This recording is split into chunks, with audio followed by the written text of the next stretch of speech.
Hi everybody, welcome to G4G here on YouTube. Today we're taking a look at a fairly new mobile game, South Park Destroyer. South Park Phone Destroyer. I do believe it is out on iOS also, but this version is of course Android, running through the Android emulator Nox. So let's go ahead and take a look at it. First, as you can imagine, it is a South Park game. And South Park, considering Fractured But Whole and this game, have been doing pretty well with games lately. I have not played Fractured But Whole, but I've heard it's fairly good, although some reviewers are saying that maybe you need to be a South Park fan to really like Fractured But Whole, whereas if you are just a game fan, perhaps you might not like Fractured But Whole nearly as much as other games. I don't know about that. I have been playing it. I can't really comment on that. I can say that this game is quite fun, and there is some definite South Park humor in there. There are some very fun interactions going on between Stan and his dad Randy, and Cartman's already had some pretty good lines, and I think one of my favorite ones, as you're going through the PvE section, you beat Craig, I believe, for one particular mission, and when you beat him, Cartman is texting back and forth in the group chat, and he says something like, "We kicked their asses," and he does T-H-E-R-E, and Craig is like, "No, you mean T-H-E-I-R." I mean, it was one of the mistypings of there, and Craig's like, "No, you mean the contraction T-H-E-Y-R-E," and Cartman goes like, "There are my balls," and he basically draws an 8 and a bunch of equals and a capital D. So, I mean, the humor is absolutely up to par with modern standards and everything. So the first thing you'll notice is that you get packs every few hours, and of course you go to the shop where Cartman is to get him. You go to open pack, and in order to open it, you have to drag across the top of the card pack over here as if you were actually ripping a legitimate card pack. When you're going through the cards that pop up, you can open them in any particular order. What you are seeing here is upgrade items and cards. So what happens is when you upgrade a card to its maximum limit, you need duplicates of the card to raise it to the next level. So you'll see that my Mimsy and my Outlaw Tweak are at level 2, which means I've had 6 of these in the past. So 1 to actually unlock the card, and then another 5 to go from level 1 to level 2. And you'll notice I'm opening 2 packs. That's because it's more than the standard, mobile game where you get like one thing a day. You get them every few hours. Now, you will not really get that many upgrade items for people that you don't have. However, just recently, I've started to get some, like this Holy Candle. I don't think I have anybody for that yet, but the top secret chip, I do. And here's a fairly new card for me, Space Warrior Token. He has shown up recently. You can buy things directly from Cartman. Mostly they are character cards, and they are also upgrades. You'll see here I can get a Mimsy for 25 credits, or 15 of them for 3,000. So if I buy one, it goes up, it doubles.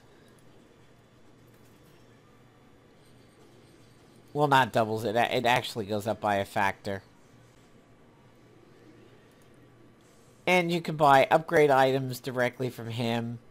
And of course, it'll tell you I've got 17 of them, so that's pretty good. Microchips are fairly new to me, so I think I'll get a couple just to get up to 5. If you want to pay money, you can go over here to the Kenny Shop when you first install the game. Funnily enough, they'll tell you don't spend any money on this game.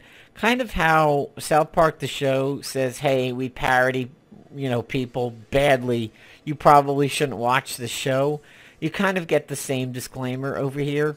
They recently had a pretty decent deal for post-Thanksgiving and Black Friday. So I was able to pick some stuff up. You can get your credits or your dollars go directly into cards. That's your real-life currency conversion over here. And as you can see, a basic pack is 150, whereas a silver pack is 500. It's pretty strong, and of course the most legendary is up at 2,500. You can convert a little bit of credits or a little bit of dollars into credits over here. So that's how you can buy upgrade items and actually get cards. So there's two ways you can get cards. You could either go directly through the dollars and get a pack, or you can convert them over to coins or credits and then get the cards that way. And then here is your real life conversion. So $5 gets you 500 and $10 gets you 1,100, which is pretty decent. If you take a look, $50 gets you 6,000, so that's well over two of those. However, unfortunately, and this is kind of a lame thing to see now with these games, because people comment on them enough, and yet it still happens, and that is when you get the slightly off currency. So by that, $20 gives you $2,300. However, the most expensive pack gives you, it gets into your hand for $2,500.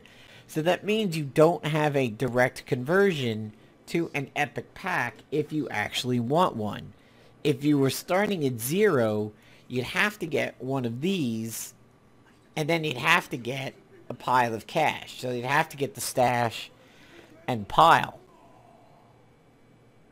And actually even more than that, because you'd be that much more short. I mean, you're still going to be 200 short. So really, you're going to be spending 20 and 10, so you're going to be dropping 30, and then you're going to have a decent amount of leftover, which, you're going to probably wind up divvying up.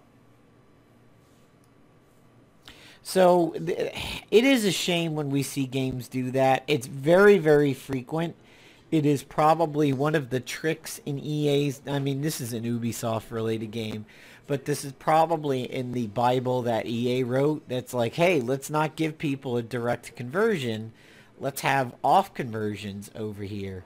So if you were to spend the cheapest of $5 and get 500 cash, you would at least get a direct conversion over there, and you could get a silver pack. So when you first start playing the game, you can set up your avatar, and then you can also go back at some later point in time and edit it by going over here to avatar.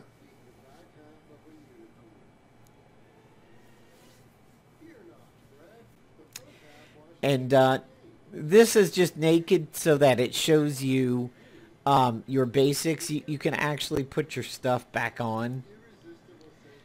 And it starts off with it being cowboys and Indians. And you start off on the cowboy side, and you wind up fighting your way through the quote-unquote bad guys, which is the Indians. So Cartman is leading your side, which is the cowboys, and Stan is leading the Indian side. You go through your first mission fighting that way, and then even some pirates begin to show up, and Cartman's like, well, this is bullshit. How are pirates here with cowboys and Indians? I'm like, oh, well, pirates existed at the same time. So here is how you go ahead and upgrade your cards. You'll notice none of them, until I get to Mimsy and Space Warrior Token, have the little up arrow. That means that there is an upgrade available. So you'll notice it says 5 of 15. if I spend the 20 credits and one of my skull-related upgrade items, Mimsy's health goes up. I'm now at 6 of 15, and I gain a little bit of experience. So how you gain experience in this game is by upgrading your cards. When I hit the 15 limit over here, I have to have 10 duplicates of Mimsy to get him over to level 3. Over here for token, you'll see that I need 3 of the microchips, and I have 5. I've only upgraded him twice so far, so that's number 3. And you'll notice I need 2 more, and then 2 more upgrades, and he becomes level 2. Now, you're obviously going to want to try to focus your upgrade items on the cards that you're really using. I gave Space Warrior Token a bump up, just strictly for the video, but since he's not actively in my deck, I'm going to hold off on him. Your deck are cards that show up randomly in battle, and similar to Titanfall Assault, which hopefully will be a game that I cover on this channel relatively soon, when you build up enough energy, so in this case 2 in combat, and if Calamity Heidi's in your deck and in your hand, you could drop her on the battlefield and she does stuff. You'll notice she's a fighter, she's part of the adventure theme, and she's a common. Now, you start off mostly with adventure theme, but you will eventually begin to branch out and get into other cards. So here's a spell. It's not a unit. It's part of the Cartman's adventure theme, and it's a rare. It does extra damage if you manage to hit the enemy leader with it, which I will show you. So you have your warriors, you have your assassins, you have your ranged, which is the bow. You have your tanks. You have your spells, which are like direct damage. Summoned units, like this pigeon gang, show up as a fighter. It's not really a character so much as it's a group of small characters. So the pigeons and the mice are like that. So there's the rat swarm. That's like the pigeons. You have PvP and you have PvE. I am absolutely miserable at PvP in this game. I really can't win much in the way of PvP. I do win, so as you were going through the plot, you hit what the game calls a paywall, and what looks like Jerry Lee Lewis's Asian character from back during black and white films. I don't remember the name of that movie or his character that he plays. Way, way, way before my time. But there's a version of Tweak that looks exactly like that with the glasses and the buck teeth. And he makes you win a PvP match in order to continue. Now, right when I got that one, the second one, and I hit PvP, I was able to win. And pretty easily. Anytime I manually go into PvP, I just get my ass kicked. So, I'll show you what combat is like. You basically click on a spot on the map. If you replay it, this meter goes up to harder and harder versions. So, the enemy boss in this case is Hook Hand Clyde. When I get to the end and I win, there are a bunch of lockers, and you open the lockers. 3 of the cards are considered the best, and then the others are considered average. But more on that in a moment.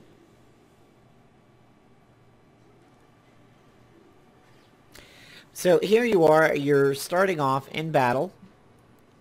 Cartman is a tank. He likes to basically hold threat on the enemy minions. He tries to draw them to himself. When he gets his ultimate, that little icon shows up, and he spins around and does a gun tantrum.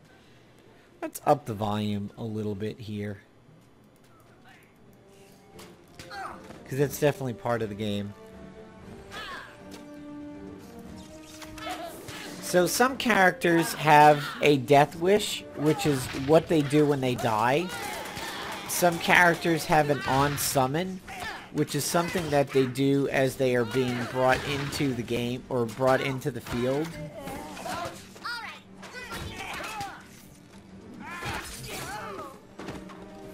There's me with my 3 units of health. He's who I need to protect.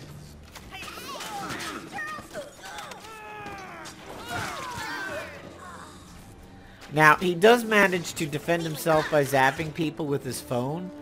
However,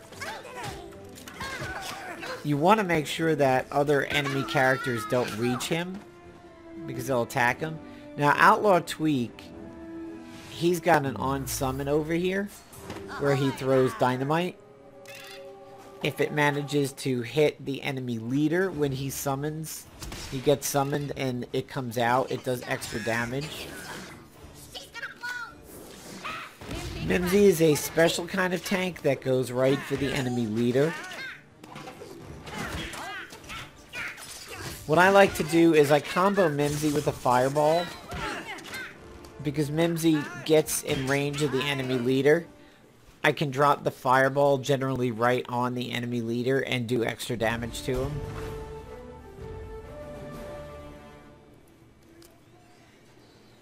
So that's what it's like to go through a PvE campaign mission, and then you are presented with these lockers at the end of it over here. You have 10, and 3 of these have what's called the best loot.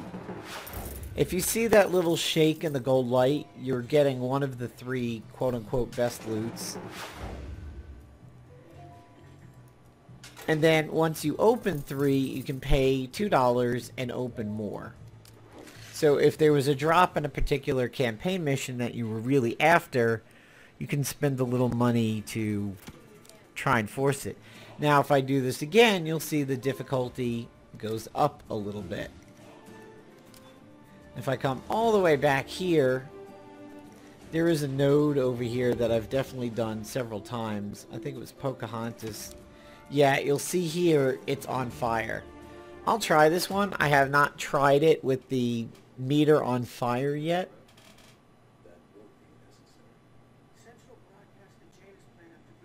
And hopefully might have enough time to watch me lose horribly in PvP.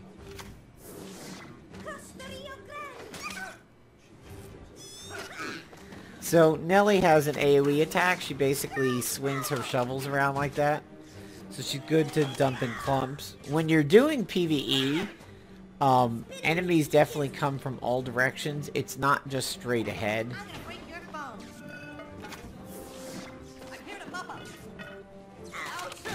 And you'll notice I'm not dropping Mimsy, and that's because the enemy leader is not on the field yet.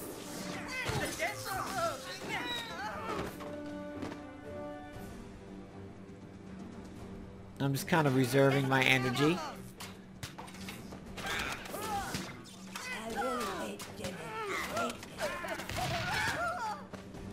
So Nathan is an AoE. He's ground-based and he throws bombs. I think he is another one that does a little bit more damage if he hits the enemy leader. When Kyle gets upgraded, he has a charged ability just like Cartman.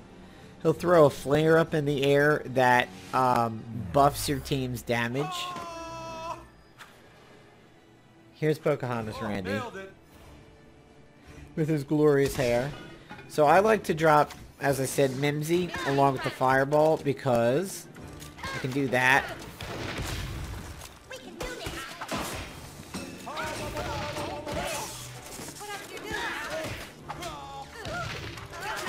And you see Mimsy's going right for the enemy leader.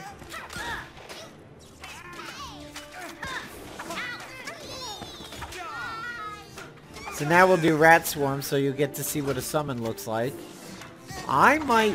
Ooh, that one was close. That one was closer than it's been before.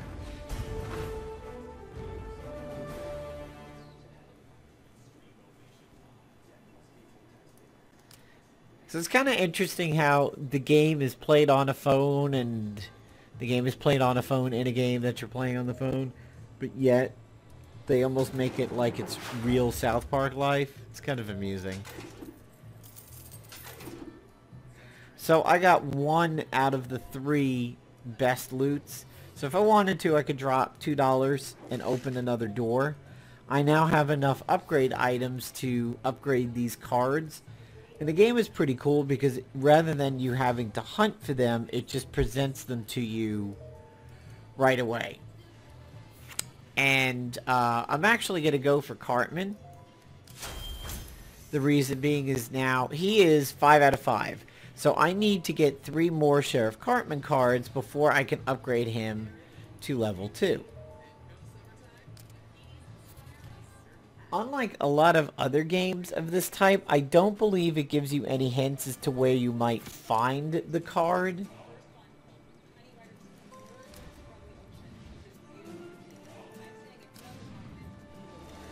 Which is a little bit different, like Marvel Future Fight. If you're like, hey, where can I get the BIOS for this hero? You know, it'll tell you. And similar things like Oz, the Oz game, if you're like, hey, I want to upgrade this ability, where can I find it? It'll tell you. I don't necessarily know that this game tells you where the cards drop. And you'll notice that if I level him up, I'll get 30 experience. So that's how you upgrade your experience bar. It's a little different than a standard game. You don't get it by winning battles. You actually get it by updating your cards. And as you can see here, like a long press isn't really giving me any, you know, any information. So the home screen shows you your home base where you can do your cards, your avatar, stuff like that. You've got your PvP fights. You've got your shop. You can either click PvP here or here. The event is you get points for using certain cards while doing PvP. I wish it was PvE, but basically if I use certain mystical characters in my PvP deck, I'll get points. If I click the home base here, the game's gonna crash, apparently. That's always fun. So if you have an issue running the game where it says like you're having problems with your connectivity or Google Play, make sure Google Play's Games is installed and that you are logged into it properly. You'll definitely know because you'll see your achievement level. Like I'm up to achievement 22, and anytime I see that, I know that I'm logged into Google Play Games properly if I see that it's showing the 22 over there.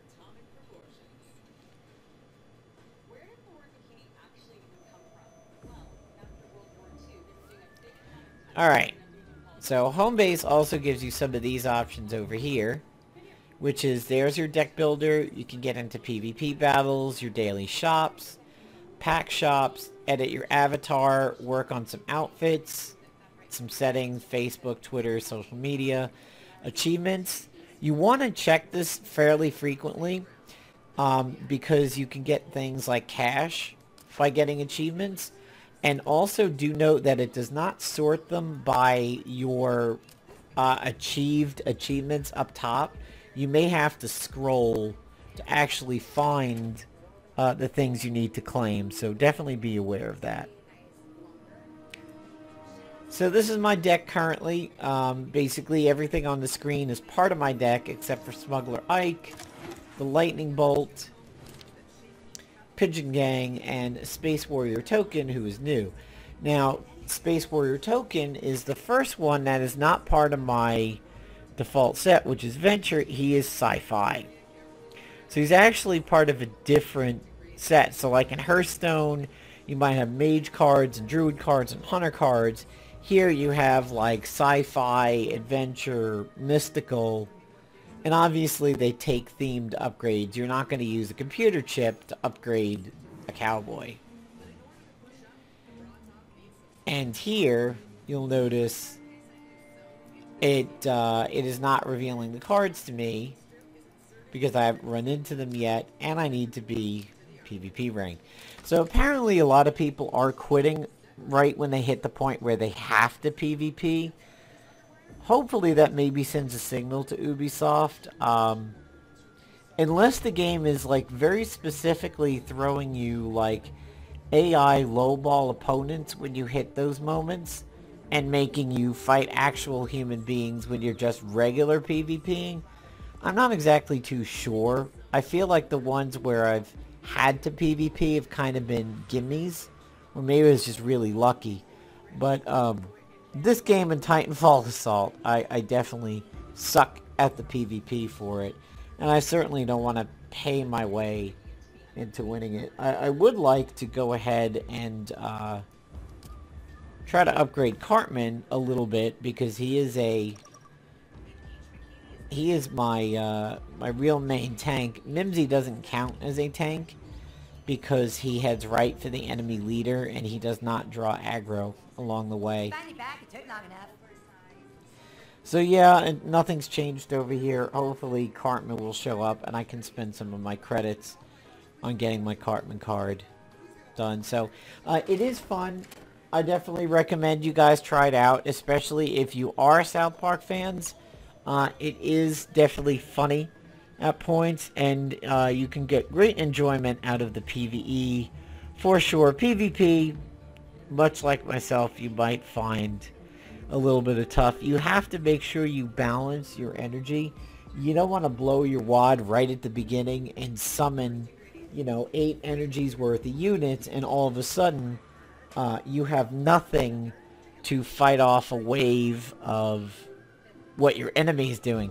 So if you remember back to the original Fast and Furious, where the really scared kid, he's dragging out in the desert for that whole like race festival that they're doing, and he blows his nitro early and the Asian guy's like, too soon, Junior, and he just kind of waits out the nitro and then hits his own and breezes past him right near the end and gets the finish. That's kind of what you have to keep in mind for PvP.